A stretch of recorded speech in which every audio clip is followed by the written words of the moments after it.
오늘은 원수를 사랑하는 방법이라는 제목으로 함께 말씀을 생각해 보겠습니다. 오늘 본문에 나오는 말씀, 원수를 사랑하라. 사실은 굉장히 도전적인 말씀입니다. 우리가 받아들이기가 너무나 힘든 말씀이라는 거죠. 그걸 할 수 있냐 없냐는 건 나중 문제고, 아예 처음부터 그것을 받아들일 수 없는 그런 어떤 우리의 마음에 어떤 거부감들이 생겨날 수밖에 없는 그런 내용입니다. 왜 하나님께서는 우리에게 원수를 사랑하라고 이야기하시는 걸까요? 오늘 본문에 보면 두 가지 이유를 들어서 하나님께서 우리에게 그러한 말씀을 하고 계십니다. 하나님의 말씀은 45절입니다. 이같이 한즉 하늘에 계신 너희 아버지의 아들이 되리니 이는 하나님이 그 해를 악인과 선인에게 비추시며 비를 의로운 자와 불의한 자에게 내려 주심이라. 하나님의 은혜는 똑같이 모든 사람들에게 주어지기 때문에 그런 차원에서 우리가 원수를 사랑할 수 있어야 한다는 겁니다.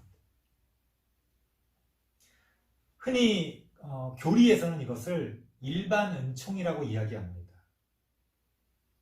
우리가 하나님을 믿고 하나님을 믿음으로 구원을 얻는 것을 특별 은총이라고 해요. 하지만 이 세상의 좋은 일들이 예수 믿는 사람한테만 벌어지는 게 아니잖아요. 그렇죠? 모든 사람들에게 그러한 일들이 일어나지 않습니까? 그것을 일반 은총이라고 합니다.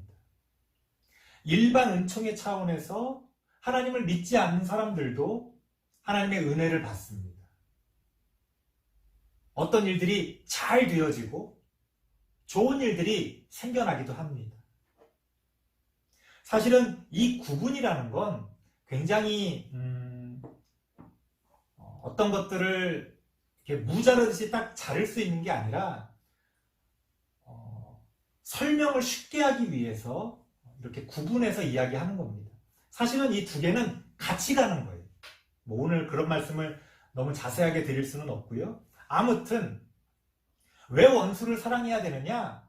하나님도 나의 원수에게 하나님의 은총을, 하나님의 은혜를 내려주고 계시기 때문에 그러한 차원에서 우리가 그 원수를 100% 배타적으로 외면할 수는 없다는 거예요.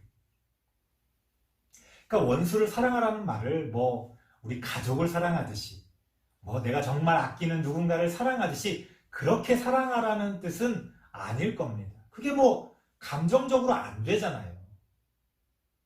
하지만 그럼에도 불구하고 우리가 그들을 공평하게 대해줄 수 있어야 한다는 거예요. 여러분이 장사를 한다고 생각해 보세요. 어떤 손님은 참 예의 바르고 정말 그런 기분 좋은 손님들이 있죠. 어떤 손님들은 정말 저 사람에게는 정말 팔고 싶지 않다 하는 그런 손님들도 있을 겁니다. 그러면 내가 좋아하는 사람한테만 물건을 팔고 내가 싫어하는 사람 혹은 내가 이렇게 배타적으로 생각하는 사람들한테 물건을 안 팔겠다. 장사가 됩니까? 그게 올바른 판단입니까? 아니죠. 싫든 좋든 나를 위해서라도 모든 사람들에게 공평하게 우리가 대해줄 수가 있어야 한다는 겁니다. 그러니까 원수를 사랑하라는 게 앞서도 말씀드렸던 것처럼 어떤 감정적으로 사랑해라. 그건 제정신이 아니죠. 원수를 어떻게 사랑합니까? 말이 안 되죠.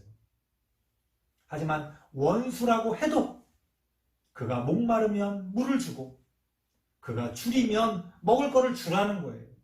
원수니까 너는 사라져라. 너는 없어져라.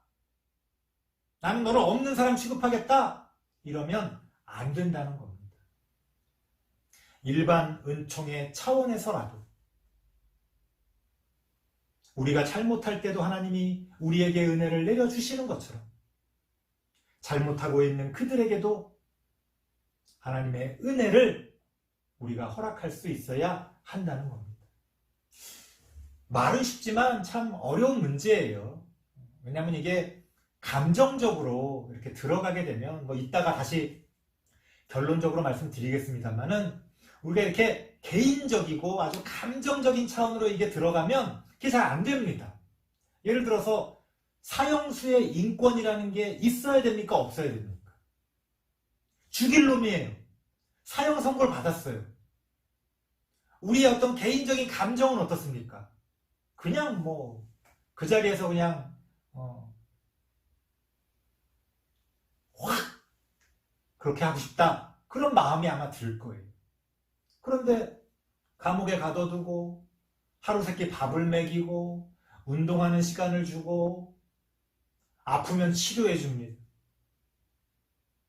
우리의 감정은 그걸 불공평하다고 생각합니다.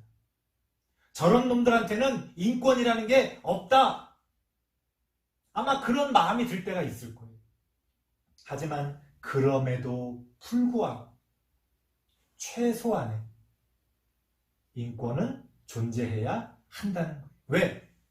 그게 인간다운 것이라서 그렇습니다. 인간다운 것이라서. 우리가 인간이기 때문에 때로는 원수 같은 인간일지라도 그 인간성을 존중해 주는 거예요. 그거는 그 사람을 위한 게 아니라 그 원수를 위한 게 아니라 우리 모두를 위한 겁니다. 그래서 우리는 일반 은총의 차원에서라도 원수를 사랑해야 된다. 두 번째는 뭡니까? 47절 말씀 보니까 또 너희가 너희 형제에게만 무난하면 남보다 더하는 것이 무엇이냐? 이방인들도 이같이 아니하느냐? 무슨 얘기예요? 자기 가족을 사랑하고 자기가 아끼는 사람을 사랑하고 자기가 좋아하는 사람을 사랑하는 건 그거는 흉악한 사람도 할 수 있는 거예요. 그건 나쁜 사람들도 할 수 있는 거예요. 그건 이방인들도 다른 종교인도 누구나 다 할 수 있는 거예요. 만약 우리 그리스도인이 누구나 다 할 수 있는 수준의 것만 한다면 도대체 우리가 하나님을 믿는다고 하면서 남보다 더 의미 있게 하는 것이 뭐가 있냐는 거예요. 그리스도인답다는 게 뭐냐는 거예요. 하나님을 믿고 예수님을 믿고 따르는 사람이 그리스도인으로서의 어떤 정체성이 뭐냐는 거예요. 그냥 교회 안 다니는 사람들도 다 생각할 수 있는 수준에서 생각하고 교회 안 다니는 사람들도 다 상식적으로 판단할 수 있는 문제만 가지고 판단하고 우리가 그 정도 수준에서 생각하고 나아간다면 도대체 우리가 하나님을 믿는다는 게 무슨 의미가 있냐는 겁니다. 그리스도인다운 그리스도인의 어떤 정체성을 위해서라도 우리가 맨날 얘기하잖아요. 우리 하나님 믿으니까 특별하다. 그래서 아까도 말씀드렸잖아요. 우리의 은총은 특별 은총이다. 그런데 그 특별하다는 게 그저 하나님과의 관계 가운데서 나만 복 받았다 하는 그런 특별함이라면 그거는 이기적인 거예요. 이 세상에서 우리의 특별함이 드러나야 된다는 거예요.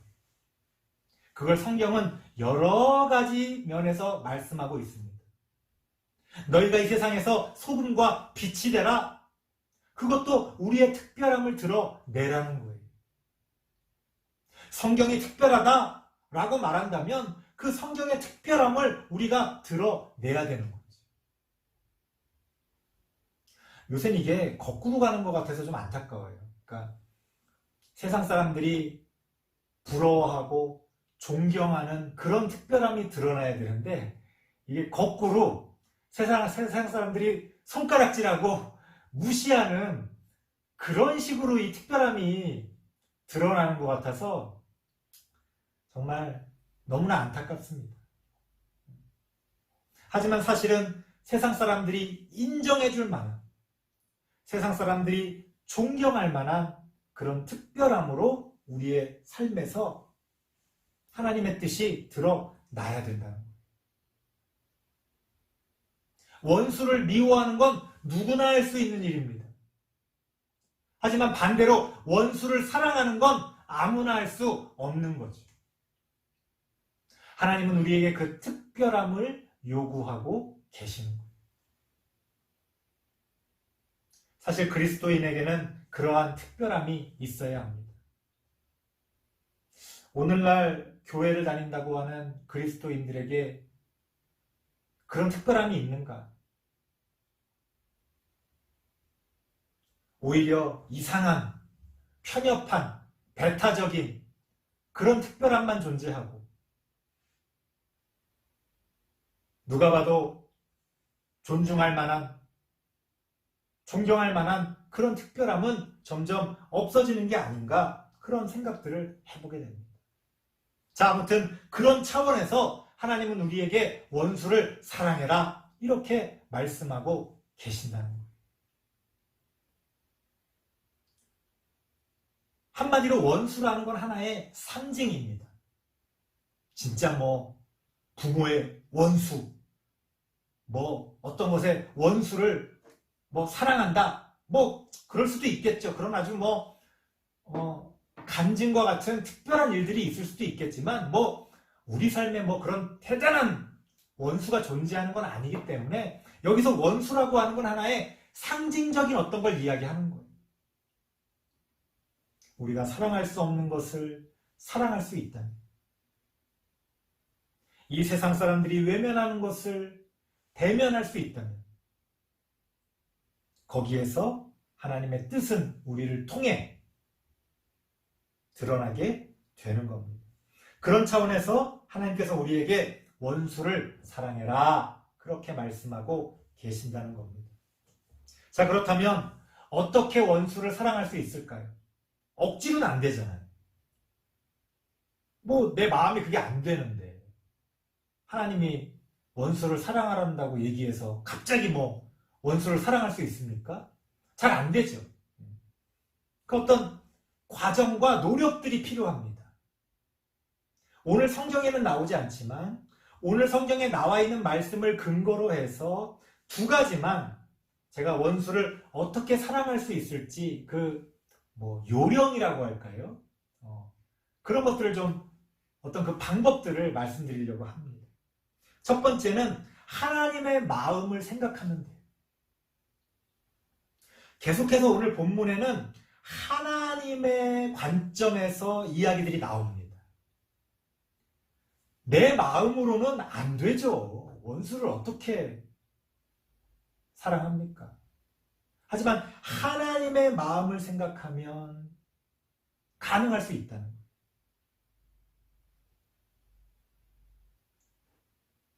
하나님의 마음이라는 건 어떤 마음입니까? 이것도 우리가 추측할 수밖에 없죠.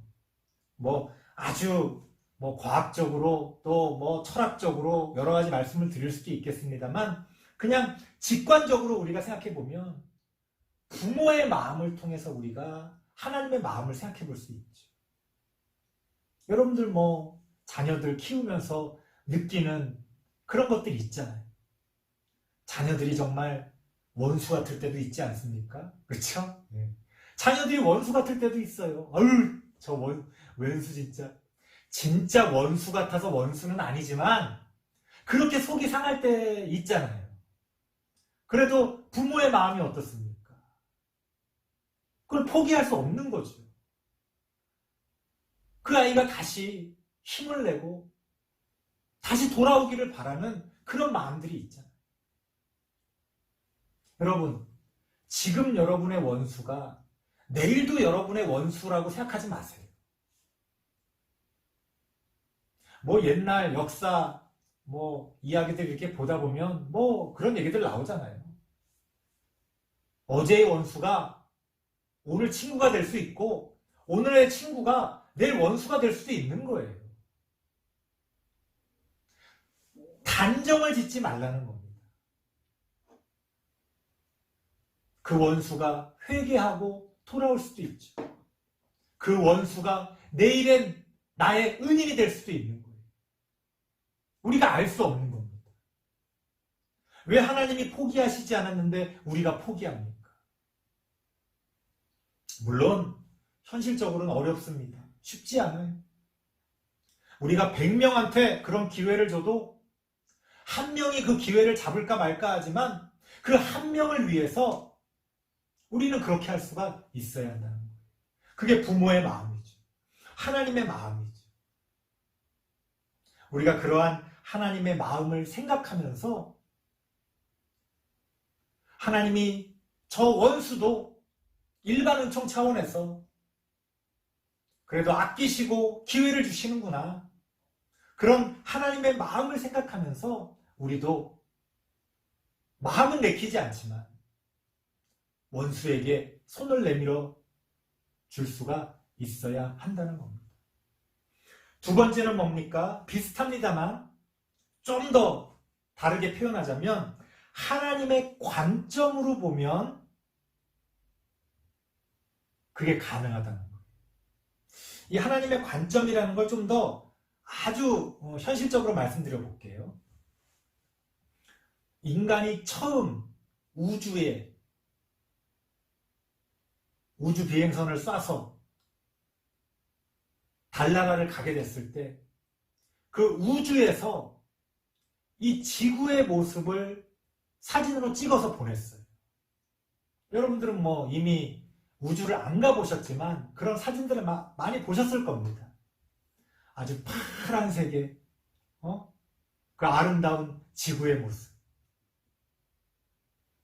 그렇게 우주에 나아가서 이 지구를 본다면 우리의 마음이 어떨까요?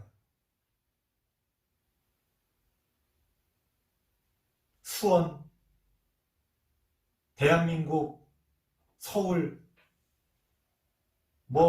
수원시 연무동에 사는 이웃집과 다투는 우리의 모습, 우주에서 바라본다면 그건 보이지도 않는 모습이죠.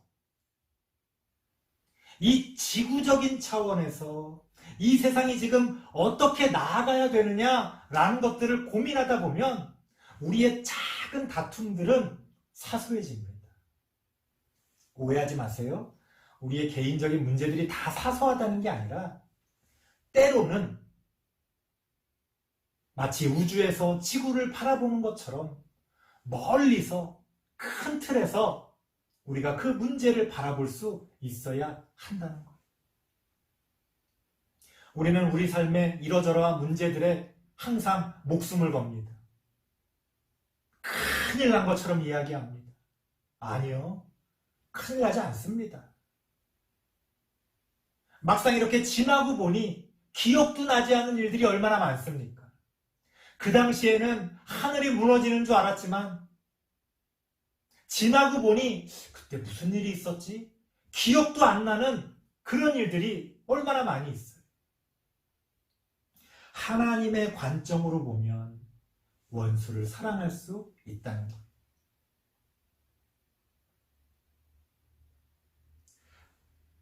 제가 과학을 공부할 때마다 철학을 공부할 때도 마찬가지고요. 신학을 공부할 때도 물론 이제 신학만 공부하지 않고 종교학 자체를 저는 좀 폭넓게 공부를 합니다만 그런 것들을 공부할 때마다 느끼는 게 있어요. 우리가 너무나 때로는 작은 문제를 가지고 너무 호들갑스럽게 살아가고 있구나. 왜 옛 어른들이 이렇게 사람이 그릇이 크고 대범해야 된다 이런 말씀 하잖아요. 오늘날 우리는 너무나 개인적이고 너무나 감정적이고 좀 그 문제들을 좀 떨어져서 볼 줄 알아야 돼요. 그래야 원수를 사랑할 수 있습니다. 하나님의 관점으로 우주적인 차원에서 이 세상을 생각한다면 우리는 원수까지도 사랑할 수 있는 마음의 여유를 가질 수가 있다는 거예요. 하나님을 믿는다는 것, 하나님의 마음을 생각한다는 것, 하나님의 관점으로 세상을 본다는 것, 우리의 마음에 그런 여유를 가지는 겁니다. 모든 문제에, 모든 일에 올인, 그렇게 목숨을 걸 필요가 없어요. 최선을 다했지만 그래, 안 됐구나. 그러면 또 툴툴 털고 또 우리가 지금 할 수 있는 것들을 또 찾아보는 그런 마음의 여유가 필요하다는 거예요. 내가 좋아하는 야구팀이 중요한 경기에서 졌다고 하늘이 무너지지 않잖아요. 근데 마음은 엄청 기분이 나쁘고 속상해요. 근데 그럴 필요 없다는 거죠. 에이, 속상하죠. 하지만 그게 내 삶에 그렇게 크게 작용할 필요는 없다는 겁니다. 그런 것들을 구분할 줄 알아야 돼요. 조금은 떨어져서 내 문제를 바라보고 이 세상을 바라볼 줄 아는 지혜가 필요합니다. 설교를 마치겠습니다. 하나님께서는 우리에게 원수를 사랑하라고 말씀하십니다. 이건 그저 문자 그대로 나쁜 놈을 무조건 사랑해라 그런 뜻이 아니에요. 왜 원수를 사랑해야 하는지 그 의미들을 생각하고 어떻게 원수를 사랑할 수 있을지 그 방법들을 고민하면서 결국은 그 원수를 사랑하는 것이 그 원수를 위한 게 아니라 나를 위한 것이고 우리 모두를 위한 것이라는 것을 우리가 알아야 합니다. 그렇게 하나님께서는 우리에게 원수를 사랑하라는 말씀을 통해서도 하나님의 뜻과 하나님의 은혜를 우리에게 가르쳐 주십니다. 우리가 그러한 하나님의 뜻과 하나님의 진리의 말씀들을 잘 받아서 우리의 삶을 더욱더 풍성하게 여유롭게 가꿔가는 우리 모든 성도님들 되시길 바랍니다. 기도하겠습니다. 하나님 감사합니다. 부족한 우리들이지만 하나님의 뜻을 받들고 살아가길 원합니다. 우리를 가르치시고 인도하여 주시옵소서. 어떻게 살아야 되는 것이 바른 길인지 알게 하시고 우리가 그 길 가운데서 행복을 느끼며 좋은 열매들을 맺으며 살아갈 수 있도록 함께하여 주시옵소서. 예수님의 이름으로 기도드리옵나이다. 아멘.